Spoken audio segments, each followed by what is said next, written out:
Pastor Hernandes, eu estou vendo as perguntas aqui do programa de hoje e hoje vai ter escola bíblica de novo aqui no Trocando Ideias, hein? Que coisa boa, né? Pois é. Fica o nosso convite para que você frequente a sua escola bíblica. E se você tem dúvida a respeito da Bíblia, aproveite para mandar sua pergunta para cá, tá bom? trocandoideias@lpc.org.br, tá aí o e-mail para você mandar sua pergunta para cá. Eu vou dar mais uma conferida aqui, você pega seu cafezinho aí, a gente tem abertura e a gente já volta.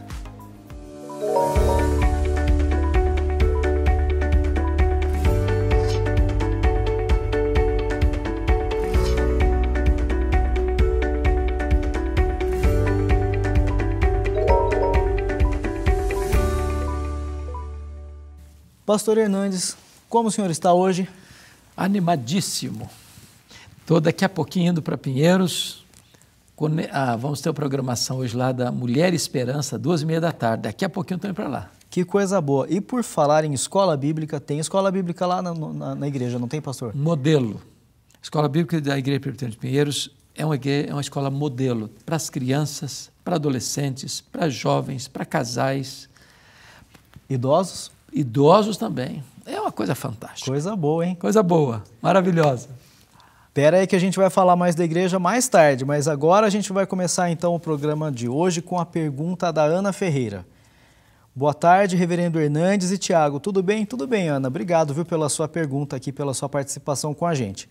Gostaria de pedir ao reverendo Hernandes que fizesse uma síntese do livro de Gálatas, tanto sobre o período histórico e sobre o momento que Paulo vivia. Muita saúde e paz para vocês. Abraço. Obrigado, viu, Ana? Pergunta boa, hein? E aí daria para ficar aqui uma meia hora só falando desse assunto, mas vamos lá. A carta aos Gálatas foi a primeira carta que Paulo escreveu. Depois que ele retorna da primeira viagem missionária na província da Galácia, Antioquia da Pisídia, Icônio, Derbe, Listra, ao chegar em Antioquia da Síria, que foi a cidade que os enviou, ele relata, juntamente com Barnabé, as coisas que Deus fizera e como Deus abrir a porta do Evangelho para os gentios. E os membros da seita dos fariseus lá de Jerusalém, ao ouvir isso, que os gentios estavam se convertendo e sendo agregados à igreja, sem passar pelo rito da circuncisão, desceram e disseram assim: se vocês não se circuncidarem, vocês não poderão ser salvos. Se vocês não guardarem a lei de Moisés, não há chance de salvação para vocês. Bom, isso não é o Evangelho. Isso é agregar alguma coisa a mais à obra completa e cabal que Jesus Cristo realizou na cruz. Então, o que Paulo faz?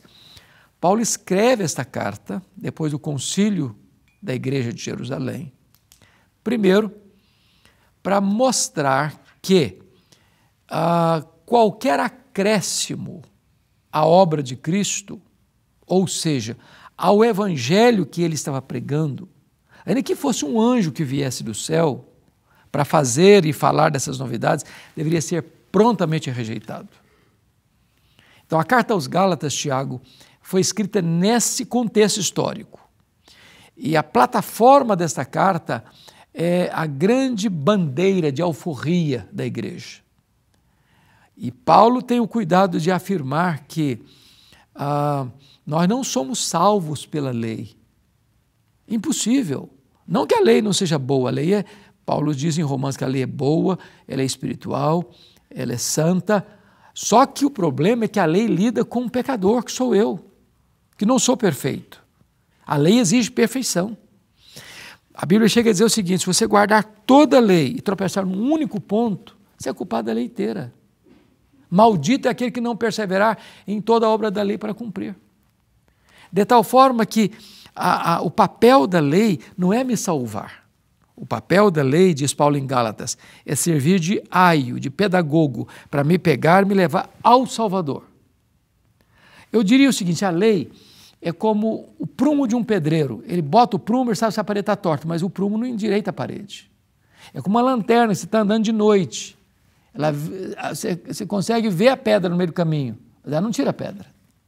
Ou como um exame, a gente falava raio-x no passado, né? Hoje tem uns exames mais chiques, né? Mais completos, né? Ele identifica o tumor, mas ele não é o bisturi que tira o tumor. O papel da lei é trazer convicção do pecado e levar você a Cristo. Este é aquele que redime o homem, que salva o homem. Essa é a mensagem de Gálatas. Reverendo, o senhor tem o comentário, não tem, de Gálatas, comentário expositivo? Tenho. Então, Ana, fica aqui o convite para que você estude mais Gálatas, né, com esse livro. Você pode encontrar na internet o livro do Reverendo Hernandes, o comentário expositivo do livro de Gálatas. Pastor Hernandes, sabe quem nos mandou uma pergunta? Vamos lá. O Wendel Carvalho. Pronto, vamos lá. Pastor Hernandes, é possível alguém se converter a Cristo, mas não crer na realidade do inferno, crendo apenas que Cristo morreu para salvá-lo de seus pecados? Ô, Tiago, existem algumas igrejas que negam a existência do inferno, que dizem que o inferno não existe, aniquilaram o inferno. Mas a Bíblia é categórica em nos informar que existe vida eterna e condenação eterna, bem-aventurança eterna e sofrimento eterno. Quem mais falou sobre o inferno foi Jesus. Foi Jesus. Eu diria a você o seguinte: é possível a pessoa crer? Não, é possível a pessoa crer. Agora, se ela creu no Senhor Jesus de fato, é consequência desta fé que você aceita que a Bíblia é a palavra de Deus. A única regra de fé e prática. Eu não posso tirar nada daqui, eu não posso acrescentar nada aqui. Então, aquele que creu em Jesus, ainda que ele tenha dúvidas, porque é possível que uma pessoa tenha deficiência doutrinária. Se ele tem dúvidas, ele vai voltar-se para as Escrituras, estudar as Escrituras e chegar a essa conclusão, que o inferno é não só uma realidade, mas é uma necessidade. Se você olhar aqui, Tiago, o mundo é injusto. O mundo é injusto, as cortes são injustas, tantas vezes. Nós já estamos cansados de ver culpados sendo tratados como inocentes, inocentes sendo tratados como culpados. A santidade e a justiça de Deus requer o inferno. A ira de Deus é um atributo tão perfeito quanto a santidade de Deus. Então, aquele que crê no Senhor Jesus vai certamente compreender que a Bíblia fala sobre o inferno. É só estudar o que Jesus ensinou. Muito bem. Terceira pergunta do programa de hoje vem de Marcela Rebelo. Pastor, o racionalismo tem causado estragos grandes no complexo cristão? Como a igreja deve enfrentar a secularização do nosso tempo? Esse é um ponto importante. Você se lembra, Tiago, na história, lá quando o Império Medo-Persa caiu nas mãos do Império Greco-Macedônio, com a Filipe da Macedônia, Alexandre o Grande, espalhou-se a cultura grega, a cultura helênica, o helenismo no mundo. E aí entra um grupo de resistência ao helenismo, chamado de fariseus, de saduceus, que também se perderam no meio do caminho. O mundo à nossa volta tem sua cosmovisão, tem suas ideias, tem suas filosofias, né? Tem seus conceitos, tem seus valores. E o que acontece? Se a igreja ela é governada pela palavra de Deus. Na medida em que a igreja começa a assimilar a cultura, a cosmovisão daqueles que não têm o entendimento espiritual, e ela começa a pautar a sua conduta por essa cosmovisão que vem de fora, em vez de pautar sua conduta pelas Escrituras, ela se seculariza. Por exemplo, hoje nós vivemos aí a questão da ideologia de gênero, né? A Bíblia fala que tem sexo masculino e sexo feminino. Tem homem e tem mulher. Tem macho e tem fêmea. A sociedade não é isso não. Não é só isso não. Então, e não é só a Bíblia, a ciência afirma isso também. A ciência afirma isso também. A biologia afirma isso também. Mas hoje a sociedade quer mudar o padrão. Então, tem homem, tem mulher, tem coluna do meio. Então, por exemplo, a Bíblia ensina que a relação sexual ela é entre homem e mulher, mas a sociedade hoje não. É possível ter uma relação sexual com a criança, tem pedófilos. Hoje não, pode ter sexo também com o animal, a bestialidade. O mundo quer empurrar a sua agenda, sua visão, seu pensamento para dentro da igreja.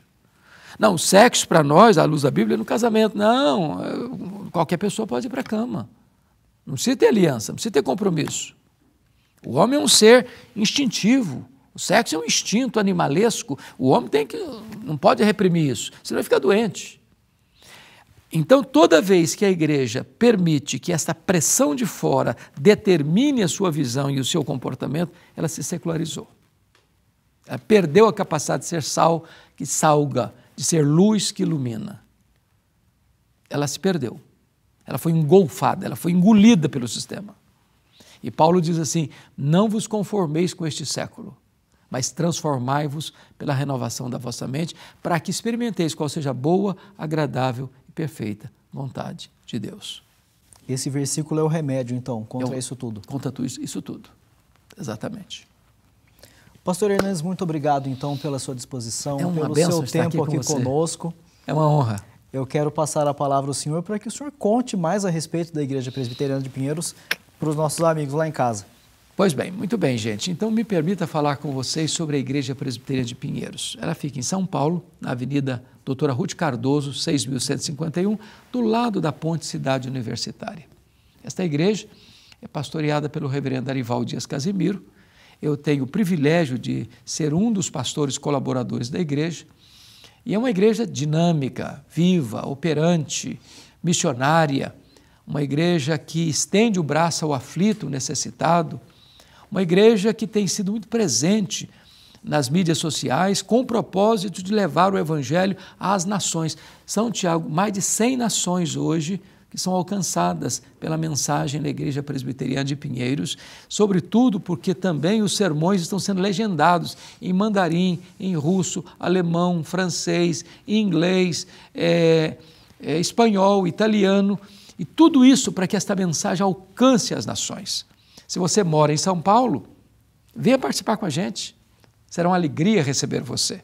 Se você mora em qualquer outra região do Brasil e do mundo, você pode acompanhar toda a programação pelo canal do YouTube da igreja e também pela IPP-TV 24 horas no ar. Gente, nossa gratidão.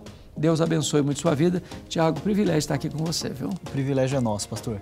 Antes de você ir embora, já se inscreveu? Aproveita para dar um joinha aqui no vídeo também, tá bom? E a gente espera você no próximo Trocando Ideias. Até lá. Até lá, gente. Um abraço.